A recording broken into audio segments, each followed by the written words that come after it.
C'était en risqué, Edouard. Tu voulais vraiment qu'il soit là à la fête? Avec cette chemise et carreaux de la vie, et ses mains pleines de cals? Mes amis allaient en parler, et je n'y pouvais pas me permettre cette honte. Ces mots résonnaient encore en moi. Ils ont été prononcés par ma fille claire, et je les ai entendus depuis le couloir de l'autre quai de ses portes, avec un cheval à bascule entre les mains que j'avais mis 23 jours et sculpteur pour ma petite-fille. Mais avant de vous raconter ce qui s'est passé ensuite, il faut que vous compreniez comment je suis arrivé dans cette porte. Je m'appelle Bernard, 73 ans, menuisier, vieux depuis 7 ans, deux enfants, Claire et Julien. Ce samedi-là, le 15 décembre, j'étais dans un train en direction de Bordeaux, tenant sur mes genoux un grand paquet enveloppé dans du papier craft. À l'intérieur, un cheval et bascule en bois de chaîne, 23 jours de travail, chaque détail pince, chaque curbe sculpté avec soin pour ma petite fille Sophie, dont le baptême était prévu cet été après-midi-là. Du moins, c'est ce que j'y croyais. Le trajet depuis Clermont-Ferrand dura près de 5 heures, et je n'y dormis pas, passant tout le temps à imaginer le moment où j'allais remettre ce cadeau, et imaginer le sourire de Claire, me disant « Merci, papa », à imaginer qu'après tant d'années de distance, ce jour-là, nous rapprocherait nouveau. Mais je m'y trompais. Lourdement, Claire avait toujours été différente depuis petite. Elle n'aimait pas Clermont. Elle disait que c'était une ville de vieux, qu'elle voulait vivre dans une grande ville. Elle quitta la maison, et 19 ans pour faire ses études à Bordeaux, pausa Edouard, un avocat fils de chef d'entreprise, et les visites s'effirent de plus en plus rares, jusqu'à presque disparaître. Mon papa's Hélène, décédé il y a 7 ans, disait toujours que la petite était simplement occupée, qu'elle finirait par revenir. Mais elle n'y revint pas.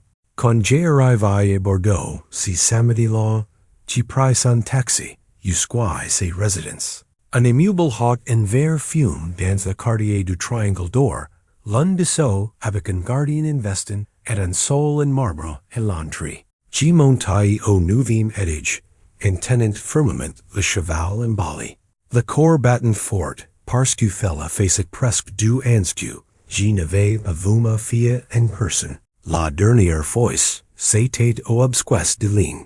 Elle était restée une seule journée, et était repartie en courant, prétextant un engagement professionnel. Je sonnai à la porte, attendis. Entendis pas de l'autre quitte. La porte s'entr'ouvrit à peine, et Claire apparut dans une robe bleu clair, chignon, maquillage impeccable. Elle me regarda et le sourire qui communiquait ses formes sur son visage disparut aussitôt, laissant place à une expression que je n'avais jamais vue auparavant, un élan de surprise et de honte. Papa, qu'est-ce que tu fais là?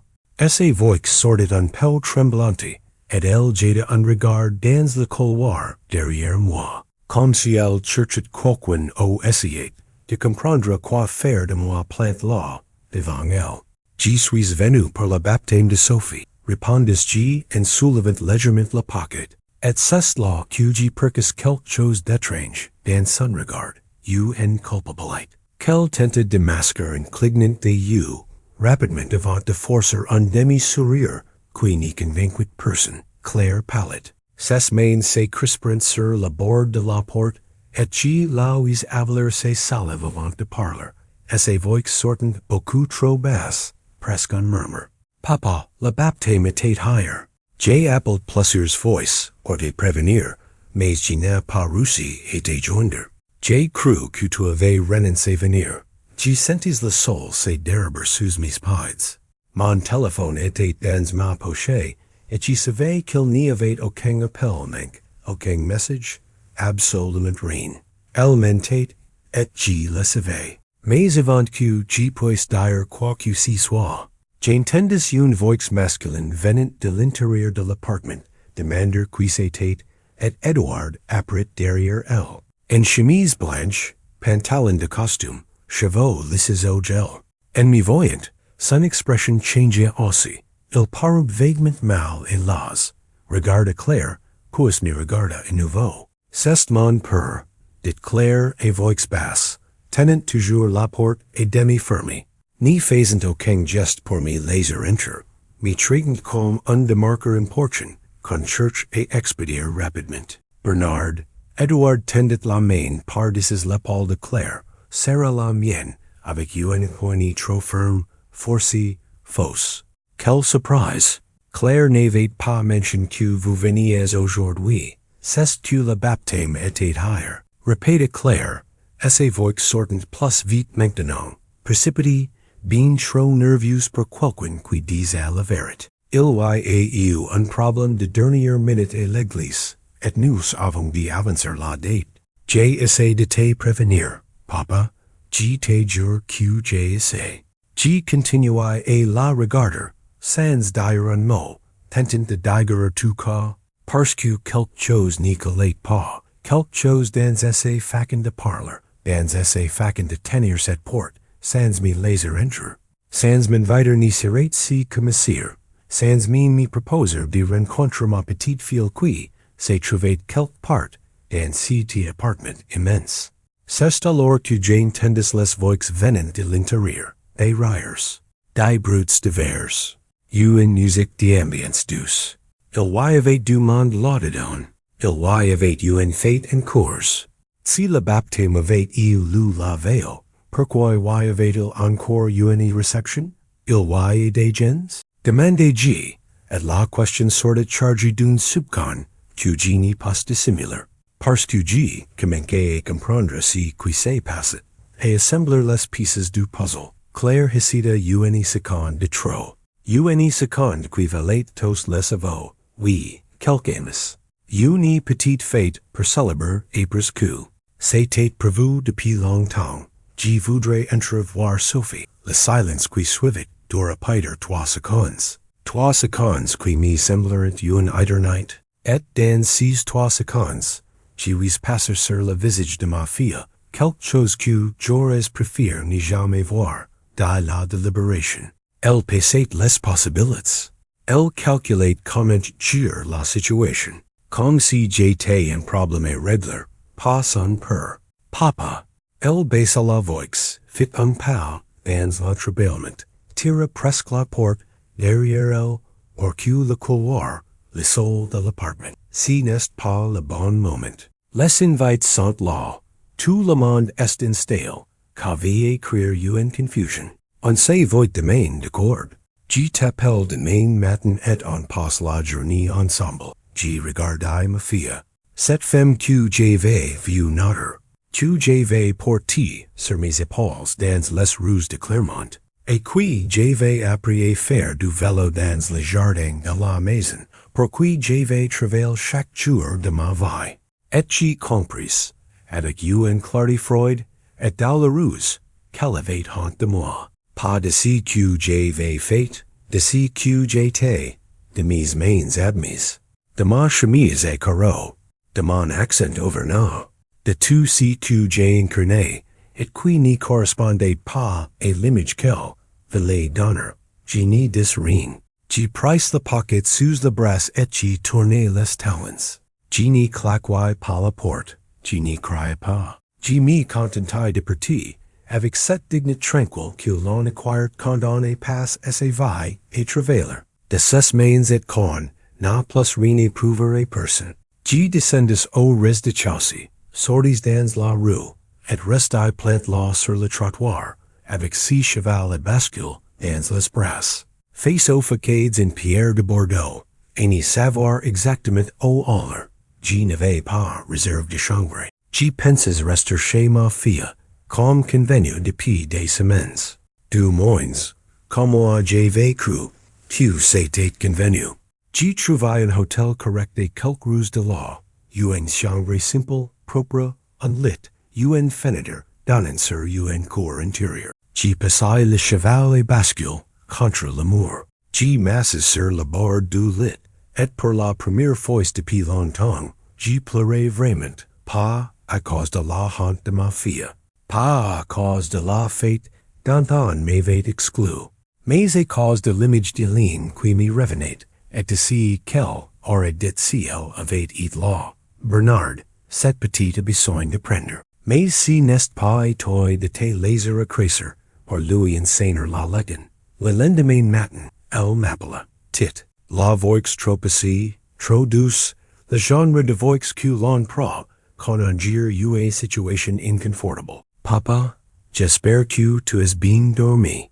Je voulais qu'on se retrouve pour le déjeuner. J'ai un restaurant en titre, très sympa, tu vas voir. Je lui dis que j'étais déjà dans le train. Si qui n'était pas encore vrai, mais c'est si que je lui dis.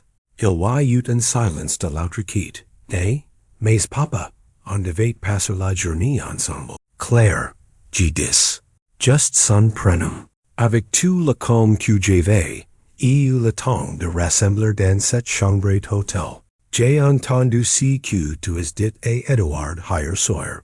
Nouveau silence. Beaucoup plus long celui-là. J'étais encore dans le couloir quand vous parliez. La porte ne s'ouvre pas autant que tu croyais. Je n'y haussais pas le temps. Je n'avais pas besoin. La chemise est carreau. Les mains avec des cales. La honte dans tes amis. Elle n'y dit rien. J'entendis juste essa respiration, plus rapide. Je voulais que tu saches que j'ai compris. Pas que je comprends, parce que je n'y comprends pas, mais que j'ai compris. Tu marquois une pause.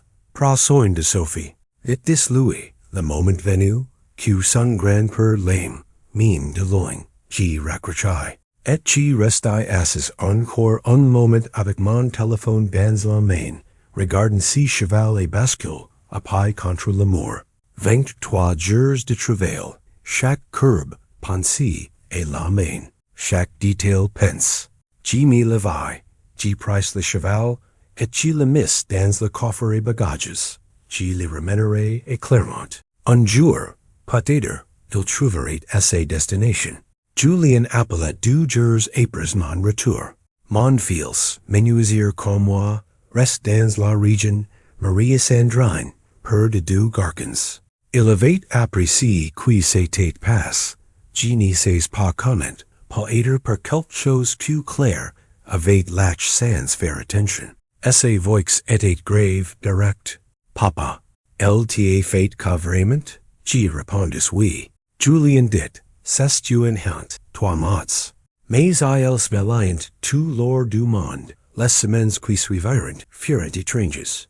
Je travaillais. J'avais toujours des commandes, des meubles à finir, des réparations à faire. Le travail a toujours été mon ancré. Ma façon de rester debout, quand tout le reste vacille.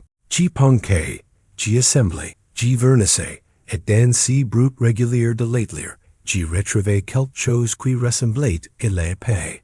Claire appela 3 semaines après. La voix différente cette fois, moins spécie, moins calculée. Papa, est-ce qu'on peut parler? Je dis oui. Elle vint à Clermont le week-end suivant. Elle vint seule, sans Edouard. Elle sonna à ma porte, et quand j'ouvris, je vis une femme que je n'y reconnais pas tout à fait. Pas à cause de son apparence, à cause de ses yeux. Il y avait quelque chose de caste dedans, quelque chose qui ressemblait à une prise de conscience douloureuse. Je la fis entrer. Je lui servis du café. Je m'assis en face d'elle, à la table de la cuisine, celle en bois massif que j'avais fabriqué moi-même 30 ans auparavant, et j'attendis. J'ai honte, dit-elle enfin, et là, pour la première fois de cette conversation, je la reconnais. Parce que la Claire que j'avais élevée savait dire 6 mots là quand il la fallait. J'ai honte de la façon dont j'ai trait. De ce que j'ai dit à Edouard. De ce que j'ai pensé pendant des années sans me rendre compte. Je n'y dis rien. Je la laissai parler. Tu sais, j'ai passé des années à construire quelque chose. Une image. Un monde tout était parfait, tout brillant, aux les chaînes m'admirant.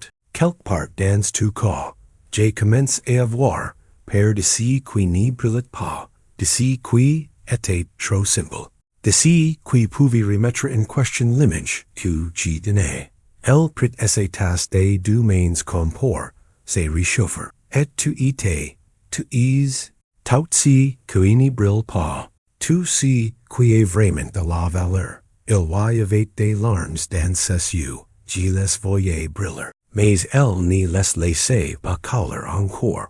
Si soy là, et presque tu as raccroché, Edouard et moi avons eu une dispute terrible. La paire, depuis qu'on est ensemble, on m'a dit des choses que je n'avais pas envie d'entendre, et qui t'intéressent. On m'a dit que depuis des années, je traitais ma famille comme un défaut et quelque peut-être que comme eu racine en horreur. Elle s'arrêta. Il avait raison, car ma fête l'effet d'un gifle. Je passai ma tasse. Claire, je dis doucement, qu'est-ce que tu veux là maintenant? Elle leva les yeux. Je veux que tu rencontres Sophie. Vraiment, pas comme un problème à gérer, comme son grand-père. Sa voix tremble. Et je veux que tu me pardonnes. Si tu peux, le pardon n'est pas une porte qu'on ouvre d'un coup. C'est un chemin qu'on commence à marcher. Je lui dis que j'allais marcher avec elle, mais que comprendrait le temps que comprendrait. Elle acquiesça. Et pour la première fois depuis longtemps, ma fille pleura devant moi. Pas des larmes de façade, des vraies. Celles qui font du brut, quand elles tourmentent. Dans les mois qui suivirent, quelque chose changea progressivement. Pas tout d'un coup, pas comme dans les films, mais lentement, obstinément, quand la voix qui s'échappe, qui retrouve ses formes. Claire commença à appeler plus souvent, pas pour gérer des situations, juste pour parler, pour me raconter ses semaines, pour me demander comment j'allais moi, pas par obligation, mais par curiosité sincère. Elle revint à Clermont avec Edouard et Sophie, un dimanche de février. Ce fut la première fois que je tins ma petite-fille dans les bras. Elle avait alors 5 mois, de grands yeux bleus, et une façon de fixer les chiens qui donnait l'impression qu'elle évaluait tout le monde, tout sérieusement. Quand je la pris, elle me regarda un long moment sans bouger, puis elle attrapa mon pouce avec ses petites mains, et n'y la lâcha plus. Edouard, qui avait l'air sincèrement embarrassé depuis son arrivée, me prit part dans la cuisine, pendant que Claire donnait à manger à Sophie. Bernard, je voulais vous dire, je suis désolé pour ce qui s'est passé. J'aurais dû insister pour que vous soyez là. J'aurais dû faire mieux. Je lui serrai la main. Pas de grands discours. Quand il servait à rien. Le cheval et bascule trouva finalement à sa destination, si dimanche-là. Je l'appartai de l'atelier, toujours dans son emballage craft. Je le passai devant Claire, sans rien dire. Elle ouvrit lentement, défaisant le ruban, avec les gestes de quelqu'un qui sait qu'il y a quelque chose d'important là-dedans. Quand le papier tomba et qu'elle vit le cheval, elle mit une main devant sa bouche. Elle passa les doigts sur les courbes du bois poli, sur la crinière sculptée, sur les étriers en métal que j'avais façonnés un par un. 23 jours, je dis simplement. Elle hocha la tête, les yeux brillants. Je sais, les semaines qui suivirent furent difficiles pour Claire d'une autre manière. Sa vision de la vie avait commencé à changer, et ce changement n'était pas confortable. Elle commença à questionner des choses qu'elle prenait pour acquises. Le train de vie, les apparences, les amitiés basées sur des photos et des dinners dans des restaurants chers. Elle m'appela un soir, la voix fatiguée, pour me dire qu'elle avait l'impression de se révéler d'un long. Seulement que ce qu'elle voyait en ouvrant les yeux n'était pas ce qu'elle avait cru construire. C'est douloureux de voir Claire, lui dis-je. Mais c'est moins douloureux que de continuer et n'y pas voir. Elle reprit contact avec des gens qu'elle avait négligés. Sa cousine Isabelle, qui habitait à La Rochelle, et qu'elle n'avait pas vue depuis 4 ans. Des amis d'université qu'elle avait perdu de vue parce qu'elle n'était plus dans le bon milieu. Elle commença à aller à la messe le dimanche, pas par habitude ni par obligation, mais parce qu'elle avait besoin de quelque chose de stable. De quelque chose qui ne dépendait pas des apparences. Pet puis on samedi matin de mai, elle m'appela pour me dire quelque chose qui me surprit. Papa, tu te souviens que tu m'avais dit, quand j'étais petite, que tu me prendrais la menuiserie un jour? Je m'y souvenais. Est-ce que tu pourrais me prendre, maintenant? J'ai pris un moment avant de répondre, pas parce que j'hésitais, parce que j'avais besoin de laisser passer l'émotion avant de parler. Quand tu vas, elle vint le mois suivant avec Sophie. Edouard les déposa et repartit pour une réunion à Bordeaux. Claire arriva à l'atelier en jean baskets une vieille chemise qu'elle ne craignait pas de salir. Pour la première fois depuis des années, elle n'était pas habillée pour être vue. Elle était habillée pour travailler. Et je ne lui dis rien, mais je notai cette différence-là avec tout le soin qu'on met à noter les choses importantes. Je commençai par le début, le choix du bois. Comment les lire, comment sentir-se à sec, comment reconnaître le fil et la contrefibre. Elle écoutait avec une attention que je ne lui avais pas vue depuis l'enfance. Quand elle avait 8 ans et me regardait travailler en posant des questions sans ardeur. Puis je lui mis un morceau de chaîne entre les mains et lui montrai comment tenir la pince. Elle fit des erreurs, plusieurs. Elle repartit dans le mauvais sens, fort trop. Perdit le contrôle une fois fit, une erreur dans le bois, qu'elle aurait pu éviter. Elle dit un mot qui ne m'aurait pas coûté cher à répéter, et je gardai mon sérieux pendant exactement 3 secondes avant d'éclater de rire. Elle rit aussi. Et Sophie, assise sur une couverture dans un coin de l'atelier, rit sans savoir pourquoi, juste parce que nous rions. Si fut la meilleure matinée que j'avais passée depuis des années. Elle revint les week-ends suivants. Elle progressa, lentement, irrégulièrement, avec des reculs et des avancées, comme tout apprentissage réel. Elle commença à comprendre que la patience n'est pas une qualité passive, c'est une force. C'est la décision de recommencer autant de fois que l'ego vient tout gâcher.